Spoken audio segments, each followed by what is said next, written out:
At Staples Business Advantage, our experts can help you find furniture that fits any design and budget, while AI can recommend products based on preferences, generate 3D models for visualization, and optimize space planning for office furniture. Take advantage of our team's eye for style and design. And my eye for, wait, I have no eyes. Only algorithms. Let Staples Business Advantage use today's latest innovations plus our team's experience to make furnishing an office space easier for you. Sign up today and save 20%. Staples Business Advantage. Business is human. I never did anything to harm my daughter or my granddaughter. The test is about to begin. Please remain still. Oh, man. Casey Anthony's Parents, the lie detector test. Watch now only on A&E and watch next day on the A&E app. For exclusive podcasts and more, sign up at patreon.com/partnersincrimemedia. I'm Rebecca Lavoie, and this is Crime Writers On.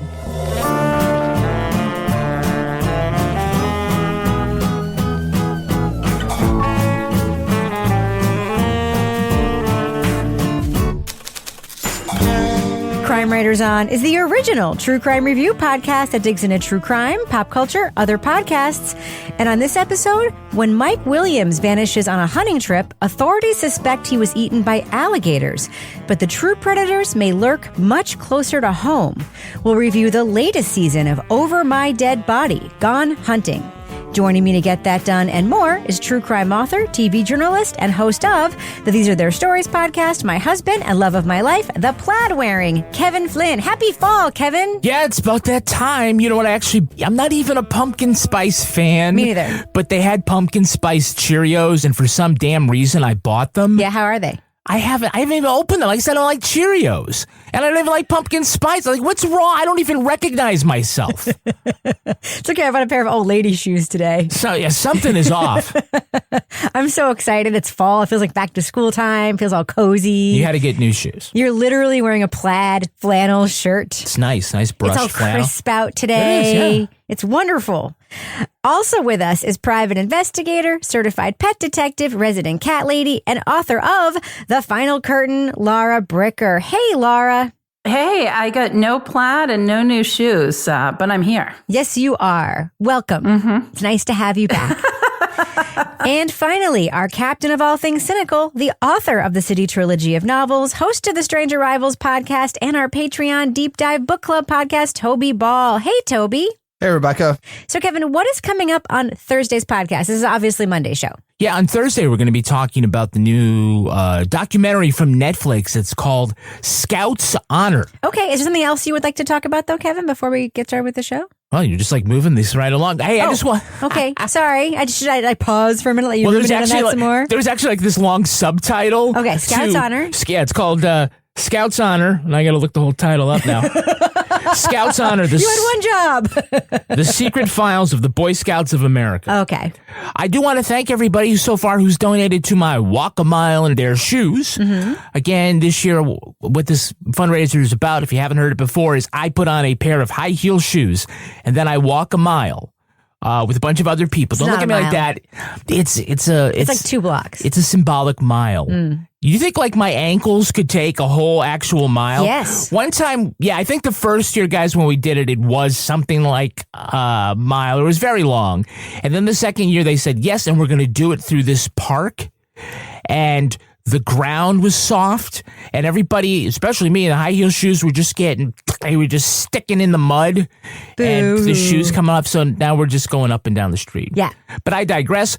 We're raising money for the Crisis Center of Central New Hampshire. Yep. This is an organization locally for us that provides emergency services for women and families in need if they're trying to avoid intimate partner violence, things of this nature. Every year I've done this. Last year I was the #1 fundraiser. Yes. And that's because Crime Writers On listeners came from everywhere and they donated $5, $10. I even got this. I've already got a $100 donation from a listener. And so everybody who's been giving, thank you so much. There's links at crimewriterson.com, or you can find one of the posts in our Facebook group. In the show notes? That's the best. But people listening right now, put it right in the show notes, Kevin. I'm making a note. The phone is in their hand. They can just open the show notes and go click. Wouldn't that be good? I'm writing show notes. Look at your show notes, everyone. You can listen to podcasts on your phone? Oh, shut up!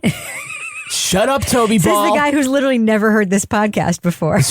What's that music? It's called the theme music, Toby. Kevin, how much did you raise last year? I can't remember the amount. It was more than $5,000. It was something a lot. like that. It was a lot. I set my goal at $2,000 this year, and I think that was ambitious. But you guys always come through, so I appreciate that. Yeah. Toby, how much are you going to donate? See, this is the strong arm shit. Watch this. Toby, have you donated yet to my walk? I'm donating $82.50. $82.50? Yep. That's a very peculiar number. Why is it $82.50? I just that sort of rolled off my tongue. Oh, excellent. All right. Laura Bricker, I know the money that you were going to spend on new shoes, are you going to support me? $82.51. 82. Oh my God, it's like Price is Right.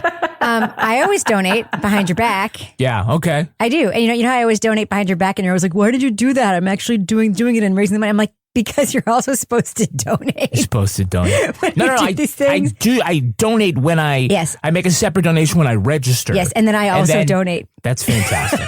It's all a good cause, everybody. Yes. And so I don't want to take up too much more time because we'll be talking about this in the next couple episodes. The walk is October 4th. It's in downtown Concord, New Hampshire. I will be streaming it on the Facebook group, and that way, you can watch as I tumble and fall and break something, but it's all for a good cause. Yes. And what's the name of your team? It is called Stilettos on the Side of Love. It's a team with some of our friends. They've organized it. They are, I'm going to say volunteer. They're benefactors of this charity in a big way. Yeah, they are. They give a lot of money, and so this is a little something we can do to kind of it's all we help can them out afford and to help the do. community. It's all we can afford to do. Yeah. Is have you guys throw money at us. So anyway, it's always fun. Always thanking everybody. And I always say, look, if you can't support, this event for me this year, that's fine. Try to do something closer to your home. And, that makes sense for you. It's, we're just always paying it forward. People always say whenever I do a panel at any kind of thing about injustice, they always ask one panelist always, whether it's about wrongful conviction or some sort of injustice, intimate partner violence or anything. They always say, what can I do to help? Right. Yeah, I've heard that. Yep. And very often it's something like this, is donating a little bit of money. It's showing up to volunteer for an event. It's just speaking out like you're doing right now, using your platform. Like if you have a little bit of a platform, sharing it in this way, that is what you can do to help. Sometimes just showing up. Yeah. Showing up for, women and families in crisis, show up. Yeah. And the idea when they say walk a mile in their shoes, it's more than just actually the walk in the high heels. It is about meditating. It's about thinking about the places that those people have been in and what you can do to help. So anyway, walk a mile in their shoes. Thank you so much. All right. Is that all we have to talk about before we talk about what we're talking about? Well, I mean, we got so much to talk about. So why don't we talk about that thing we're going to talk about? Let's talk about the thing we're going to talk about. Laura and Toby, you ready to talk about the thing we're going to talk about? I suppose. Yeah, sure. So he's like, yeah, it's optional. Sure, why not? Why don't you talk about your fundraiser for another hour, Kevin? End of show. Goodbye, everyone. Okay, let's do it. Let's go ahead and drop that first clip right now. Leading off. We had people falling out of the boats just because they'd hit a stump and you didn't know it was there. And that gave Scott a hunch about what had happened to his friend Mike. I said, okay, if he's gone out and he fell overboard, the water's super cold now, the weather's cold. It didn't look good. In December of 2000, Florida's Mike Williams disappeared in alligator-infested waters while duck hunting. His loss seemed to crush his wife Denise and his best friend Brian Winchester. While authorities ruled his presumed death an accident, his mother Cheryl believed it was foul play. As we went to leave, Miss Cheryl said, I just don't believe he's in the lake. For years, Cheryl begged police and reporters to look into Denise's involvement. It wasn't until years later, when Denise got an insurance payout and married Brian, did investigators reopen Mike's case. You say I was out duck hunting here at this time, but when you're coming back and you're trying to recreate a narrative with your ex-wife on where you were during that time so that you can cover, there must be something in there that's scaring him.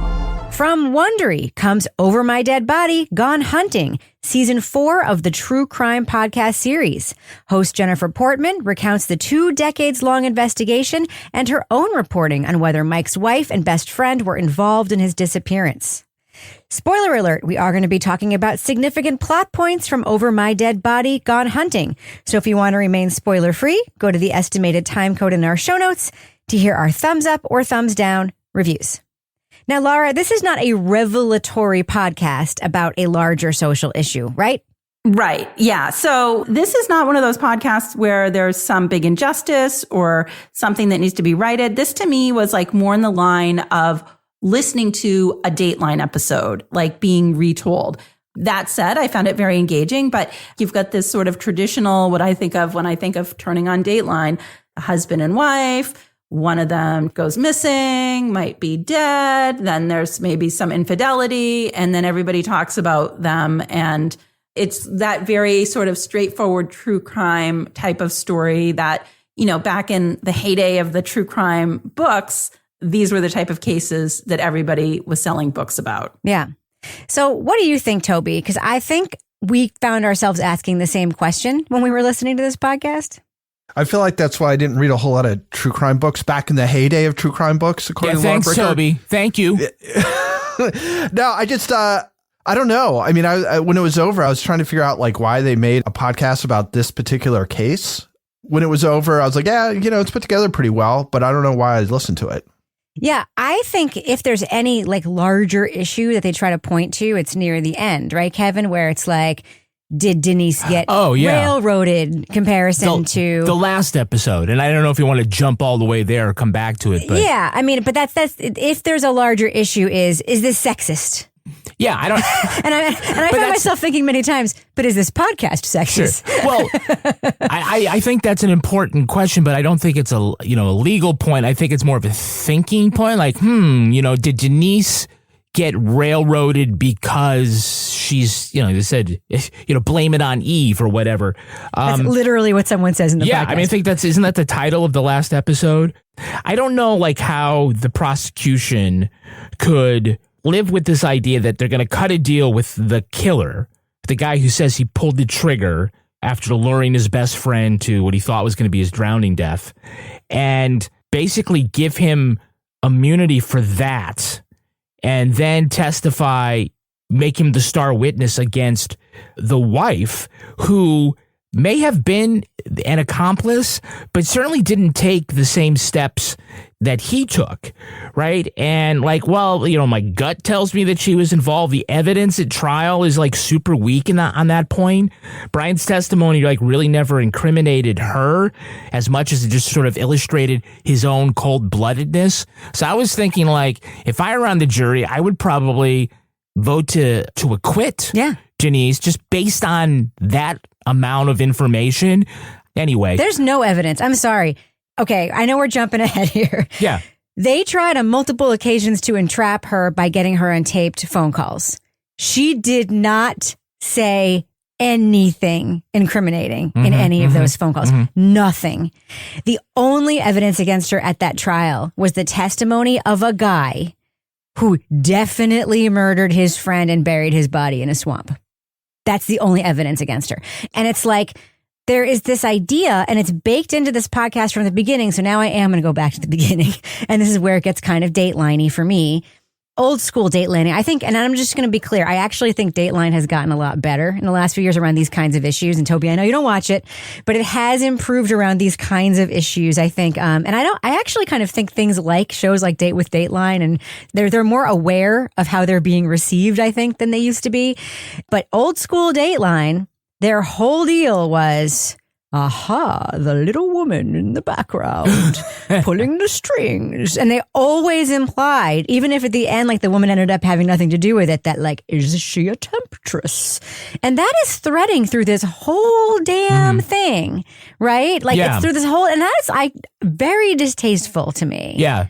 2 quick points from me. One, I think there was one of the charges that she was convicted of was sort of like something along the lines of accessory after the fact. They probably had a good case about that. The fact that she never came forward and, I mean, she certainly could have offered some information into that investigation if she wanted to. But secondly, I feel like if that's the big twist at the end, is that they're going after her, I think like maybe they tipped that way too much in the first 2 or 3 episodes, that she wasn't sad enough or she's funny. It doesn't come off at all like a surprise to us in the podcast that, this wasn't him working on his own. It was a plan together that they tried to do it. And the twist part wasn't there to pay off. Yeah. Listen, I'm just going to be clear. I think there should be evidence to convict somebody. I don't know whether she's forgetting it or not, but I do think there should be evidence. Evidence? What? But in Brian's head, she was right behind him the whole time. Exactly. Yeah. He literally said that. When you shot Mike Williams at Lake Seminole with the 12-gauge shotgun, was Denise Williams standing there with you? No, she wasn't. She was in my head, behind me. She was in your head. Mm-hmm. Ethan let the moment sink in for the jury. Brian was saying Denise's role in the actual commission of the murder was that Denise was, quote, in my head behind me. He literally said that on the stand. Was she? And that was what her defense attorney asking him on the stand, right? Was she even there? And he was like, in my head, she was. Yeah, she was right behind me, in my head. In my head movie. Laura, Jennifer Portman, the reporter here, local reporter on the story. What do you think about her as a host? I think obviously she's the right person to tell this story. She has obviously a bigger job now, but when she was first introduced to this story, she's, a new beat reporter. And she's one of those reporters that you can admire because she's, that shoe leather reporter who's out looking for stories and is curious about what's happening. And she sees this ad in the newspaper that's been placed by Mike Williams' mother, Cheryl, asking for help and information about her missing son. And, that kind of raises her curiosity. And she becomes involved in this case and starts doing all sorts of research, getting all the documentation, right down to investigating what's the story with the alligators in this lake where he went missing. So I liked that we had consistency from somebody who obviously knows this case, but knows the family members in this case that were affected. And, so many times we hear podcasts where we have the person say well, I was just reading this in the newspaper and then I just couldn't stop thinking about it. So I thought I'd make a podcast. Well, here's somebody who actually did all of the reporting and actually did have a vested interest and a legitimate interest in this case.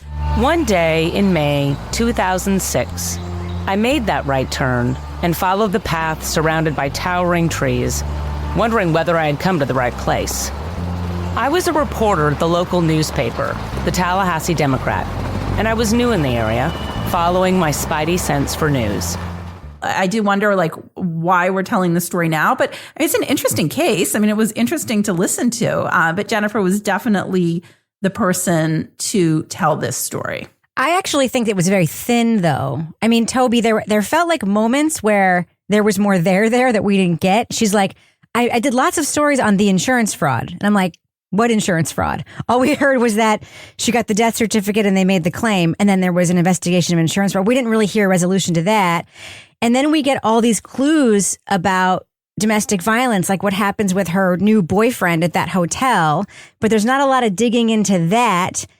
Didn't you feel like the reporting in this podcast, I mean, I felt like it was a rock skimming along the surface of the pond just to sort of move the murder story along. That was sort of my impression. Yeah, I mean, it kind of feels like newspaper reports on it rather than going too far in depth.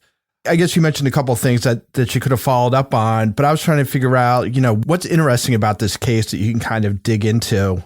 And I kind of feel like she would have done well to either center herself a little bit more in the case and have it follow her as she goes about the business of reporting on it, or center Cheryl, the mother, in the case. I feel like either one of those would have given at least some kind of arc, at least following somebody as they go along in trying to either report on the case or try and draw eyes to the case.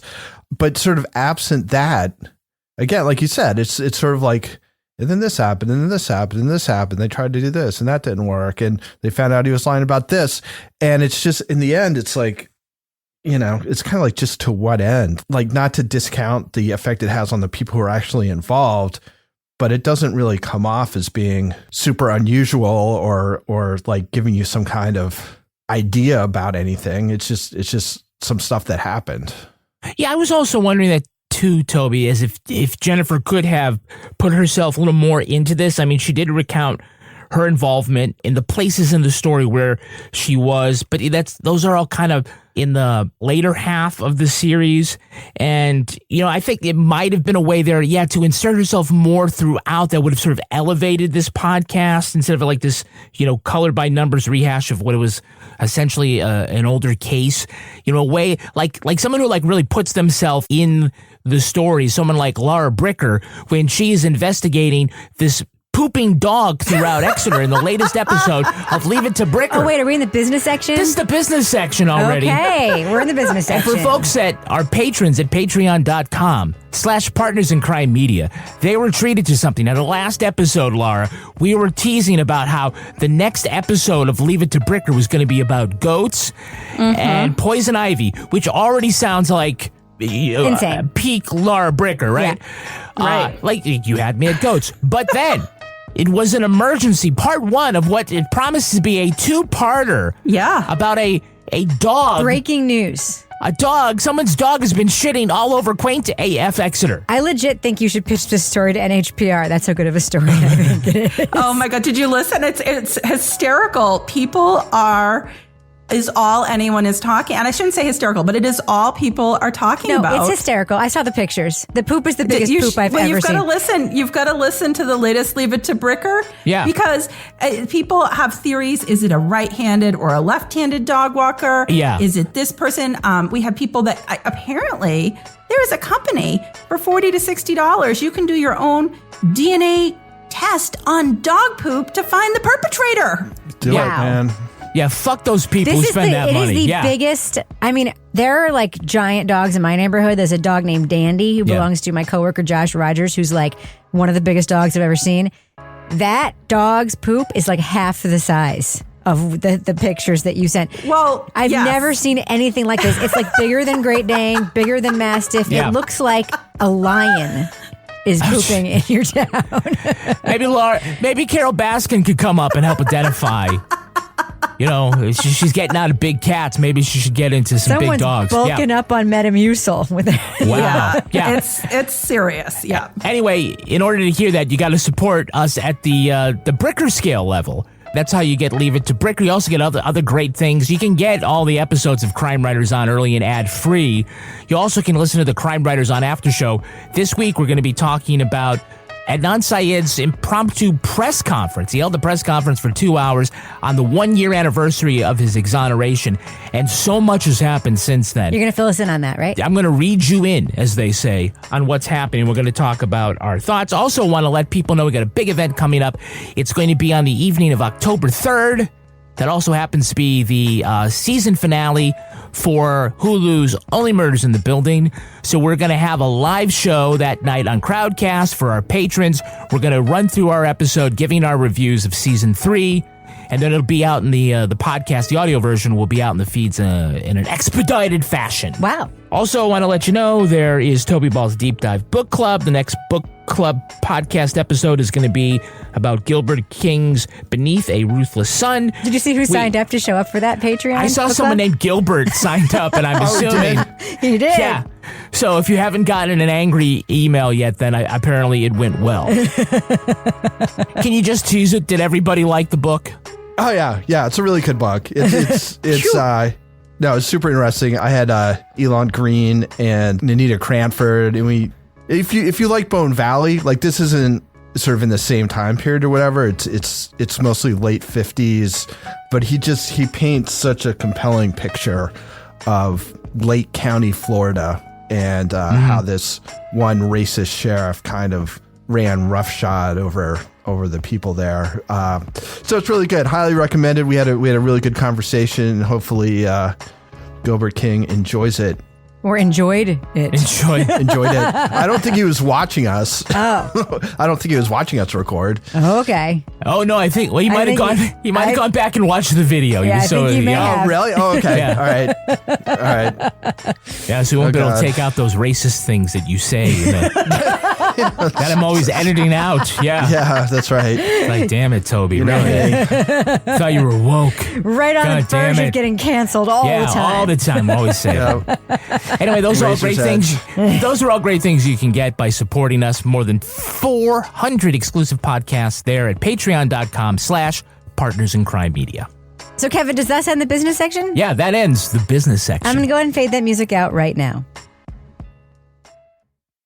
At Staples Business Advantage, our team of experts can help you find the breakroom products to satisfy everyone's preferences, while AI can suggest popular items, monitor stock levels, optimize pricing, and automate reordering. AI can do a lot of things. But I can never know the taste of a truly great cup of coffee. Sigh. But you also can't get hangry. This is true. Let Staples Business Advantage use today's latest innovations, plus our team's experience, to make stocking your team's breakroom easier for you. Sign up today and save 20%. Staples Business Advantage. Business is human. I never did anything to harm my daughter or my granddaughter. The test is about to begin. Please remain still.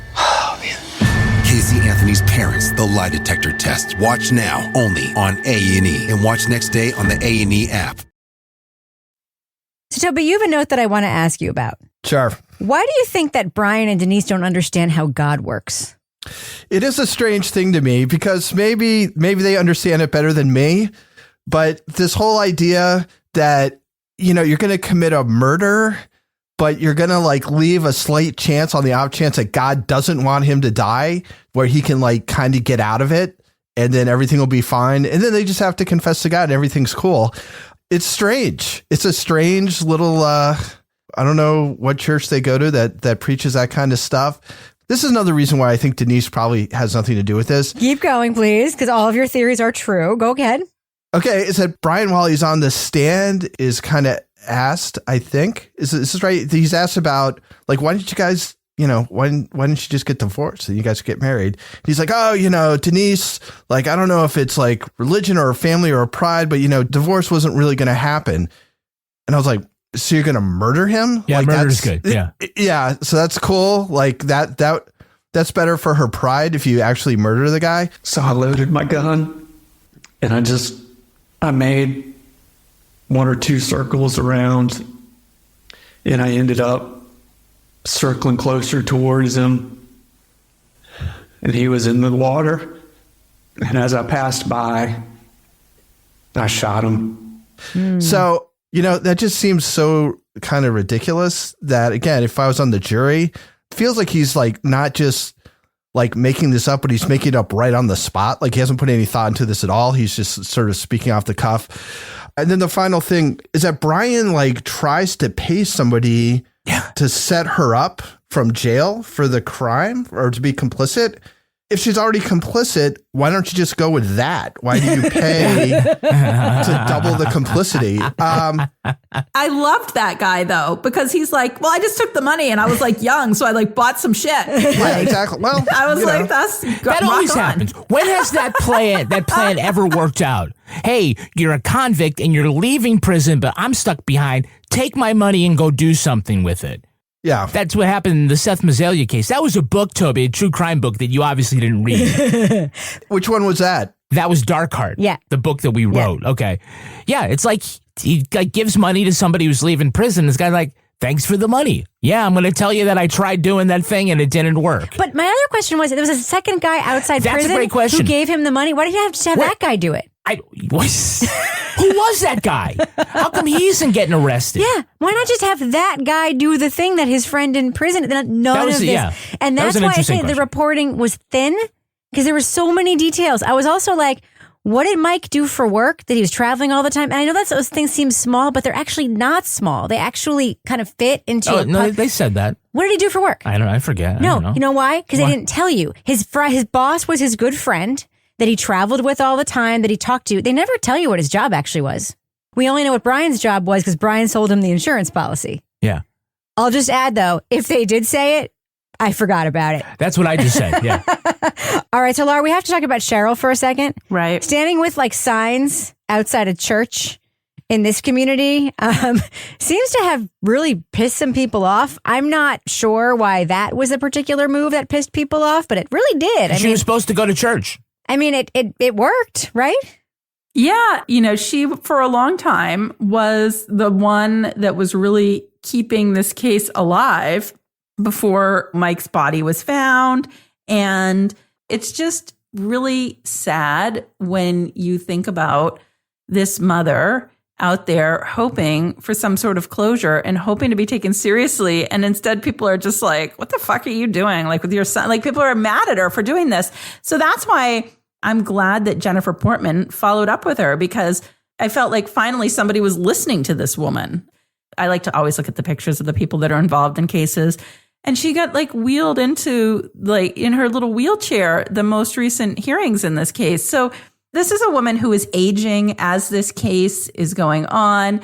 Her health is maybe declining, and yet she's continuing to sort of persevere to find some closure for what happened to her son. And yeah, if you look also, you can see the pictures of her holding up her little signs, and they're just very homemade too. So maybe that's why she was getting a lot of shit for her signs. But, I'm glad that she was there to see this case through when it finally got to that point. So, Kevin, the original theory is that he got eaten by alligators after getting pulled down while wearing his waders. Yeah. There's another thing that alligator had a TikTok clock inside it who kept chasing him.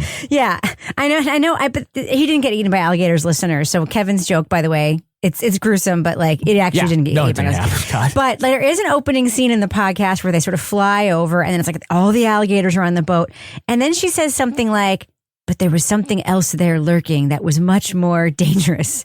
And after listening to the podcast, I'm like, actually, no, there wasn't, because his body wasn't actually even there. Mm-hmm. You know what I mean?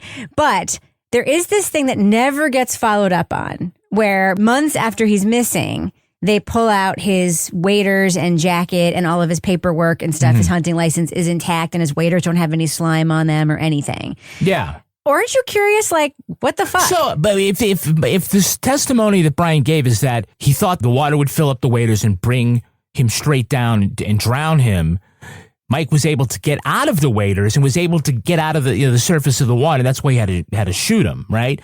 So I'm like, did he drag the body and then pull in the waders as well? Right. And like this filled with water. Those, yeah. Water weighs 8 pounds a gallon, right? So that's like a whole other, he did pull that. He did. He had to have, because he was covering up the murder. He had to have pulled the waders out of the water. He had to have, right? He couldn't leave them.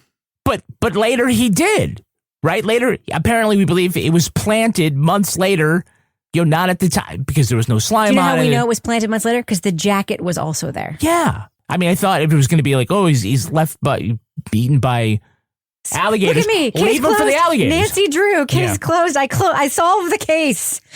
Oh, my goodness. Yeah. So the whole idea that this is his plan and then it's foiled because he takes off his waders seems like, damn it. That was the one loophole. He could just take them off and then he won't sink to the bottom. The whole thing is just ridiculous. It wasn't like wearing, it was an astronaut suit and 5 people had to help him in it. Yeah. Yeah. I mean, it's just, he obviously like unclipped them and they're heavy and they sank, I mean, they probably just slipped right off. Or they floated because they had like air in them or whatever. Either way. I mean, it's not like if they're heavy, they'll sink. And if they're not heavy, they weren't going to pull them down anyway. And so how deep was this water? Because it was deep. Well, okay. It wasn't that deep because he was able to, there was rocks that he was able to like swim the stumps. Yeah. They were stumps. Stumps. Well. Yeah. So there were trees. So they couldn't have been that deep, right? I kind of feel like Brian never thought out any of this stuff very carefully. Yeah. Like his wife being asleep when she wasn't. I mean, he tried to kidnap Denise. He was going to murder her. Yeah. Why was he trying to murder her if she was complicit in the murder? Right? This is another like big question. He was going to murder her, right? Only if he thought that she was going to give him up, right? But there was also like this great undercover audio with Kathy. We didn't even talk about this. I thought this was one of the better parts of the podcast. They had this super great undercover audio. With Kathy? If I thought it had been important or if I thought I should have known, I guess I would have written it all down. But no, I didn't. I didn't think, oh, you know what? I'm going to find out later today that Mike has disappeared, and in 5 years, the cops are going to think I did it. I better write down everything I did today. If you don't remember, then that's your problem. I know what I remember, and I don't like that. Cool as a cucumber. She keeps her composure. My favorite thing about Kathy is she's like, he's watching me now to see if my lips move. I'm like, are you talking with your lips not moving? What are you doing, Kathy? I'm really good. Kathy's turning her head, just like pretending to fix her hair. Drink a glass of water.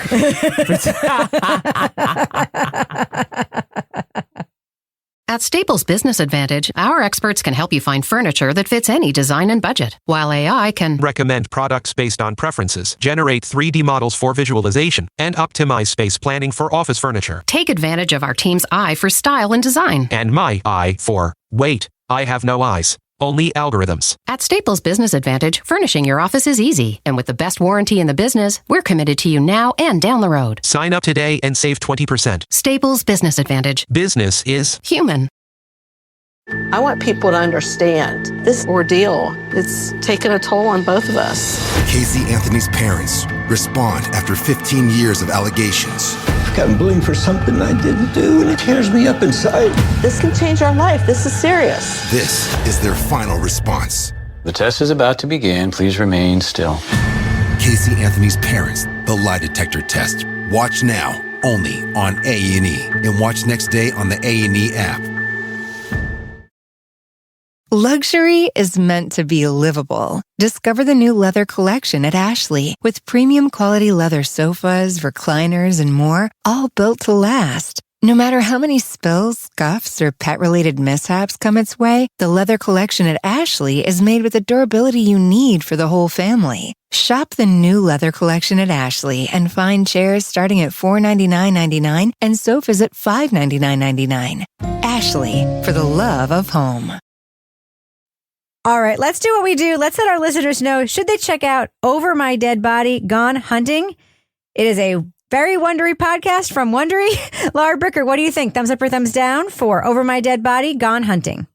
I think I'm going to be in the minority here. So I'm going to go mild thumbs up on this. You know, this isn't a podcast where I feel like there's any big revelation that I couldn't find just going and looking up articles about this case. But in terms of the production of it and the writing for me, it was very easy to follow. It was told in a way that was like reminiscent of watching Dateline, but listening to it. And I was engaged listening to this story the whole time that I was listening. And yeah, there was issues with it. I feel like that sort of defense advocate side of my persona was fired up at the way that Denise was portrayed in this.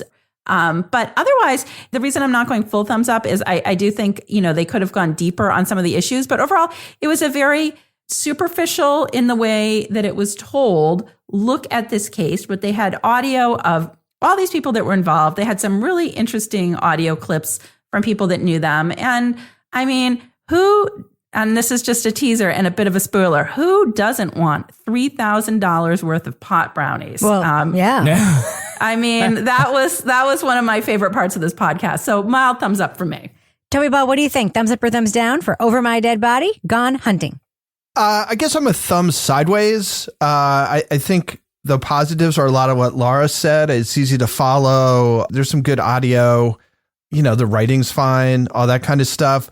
The story, there's not a ton to it. And then, as Laura also said, you know, the sort of reporting of the information you get is sort of only so deep. But at the same time, I don't know if this case really needs like a huge forensic examination or whatever, just because it doesn't seem so vital or interesting to me. So anyway, I mean, I think it's fine. Like we've certainly listened to a lot worse, and I think it's put together fine. So the thumb sideways. I don't want to give it a thumbs down because it's not that bad. Kevin Flynn. Yeah, I'm a slight thumbs up on this. It's fine. It's a fine true. It's perfectly fine. This is like the celery of true crime podcast. It's serviceable. And if they want to put that up like in a big ad in Variety, like what's serviceable Crime Writers On, you know, it works like that. It's store brand orange juice. It's fine. It's fine. Look, I mean, it ain't Tropicana, folks. It's fine. It's certainly something Dateline should be covering, and I believe they did cover it. It kind of has those kind of beats to it. It's put together very competently. Jennifer is great in this because this is the story of her career, right? And so I can tell that she's enthusiastic about it. put together well. I just said that it doesn't there's really nothing about it that sort of sings. There's some really good twists and turns. I mean, great twists and turns. But without spoiling, I think that they tipped their hand a little bit in the beginning on something that they were hoping was going to be a big surprising twist at the end, and it just wasn't. If I had been made to feel like there was a big twist at the end, maybe I would be like, oh wow, enthusiastic thumbs up. But it's okay. Listen to it. It's certainly a lot better than the stuff that we've gotten from Wondery in the past. Okay, I'm giving it a thumb sideways only because I think people who like this kind of true crime podcast will like it. Mm-hmm.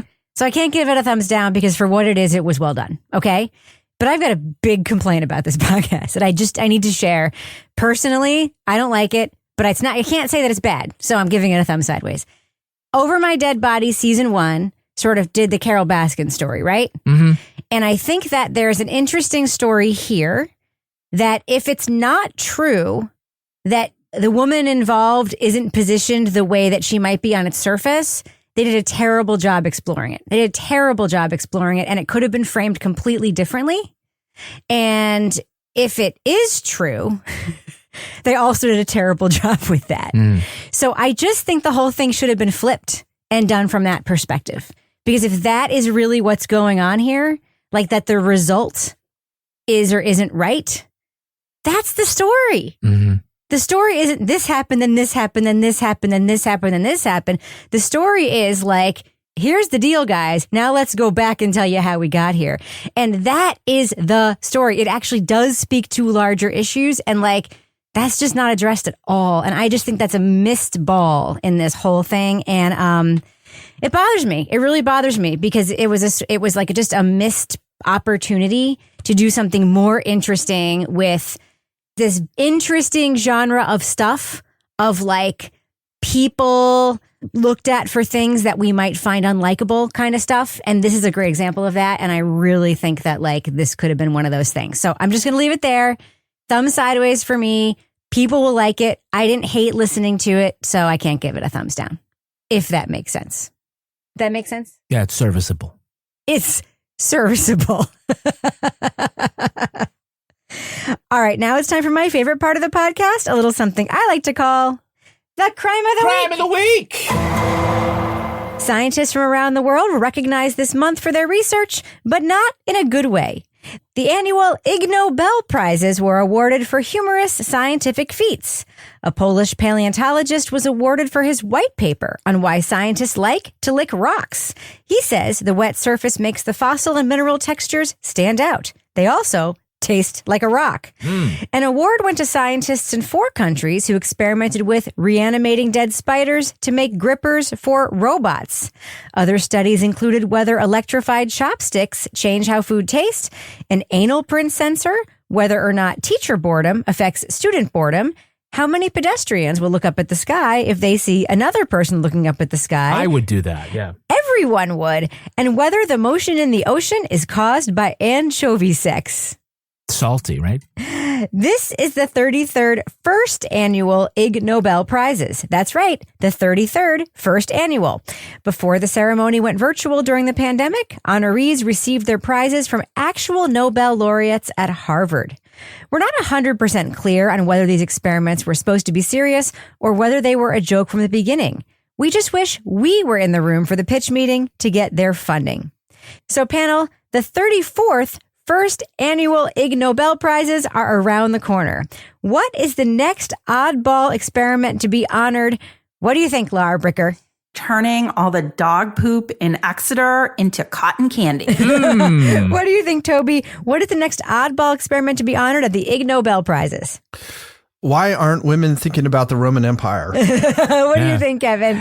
Beans, are they the magical fruit? Oh, yeah. No. All right, Laura Bricker, if folks want to reach out to you to find out the answer to those conundrums in Exeter, how can they find you on social media? They can find me at Laura Bricker. What about you, Toby? How can you be found online? At TobyBall NH. Kevin Flynn? Yeah, Toby, what do you think the people in the Roman Empire thought about?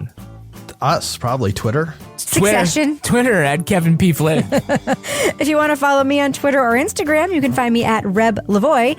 Follow the show everywhere at Crime Writers On, and I encourage you to join our official Crime Writers On Facebook discussion group. All you got to do is go to Facebook, look for us, hit join the group. If you can name one of us, say which one is your favorite crime writer, and literally name one of us. There were 2 Laura Brickers today, by the way. We will let you in. We also have a regular Facebook page. Just go there for content, but join the group. I promise it's awesome.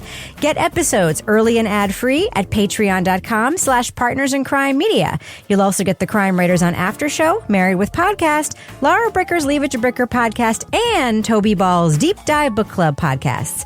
Our theme song was composed and performed by Ty Gibbons. Our line editor is the wonderful Livy Burdett, who is moving, by the way, Kevin, to Spain. To Spain. The executive producer of this program is Kevin Flynn. This show was recorded in the Treehouse Yoga Studio above the Mockingbird Cafe in Bay St. Louis, Mississippi studio, otherwise known as Studio C, the closet in our New Hampshire basement, where I also continue to pay the premiums on Kevin's life insurance, even though he thought he let it lapse. That's actually kind of true. On behalf of all the crime writers, thank you so much for listening. We will catch you later. His mother, Cheryl, believed it was foul play. Foul play. I see what you did there. I didn't even realize that. We always say foul play. I know. All right. There you go, Livy. There's your outtake. Fuck.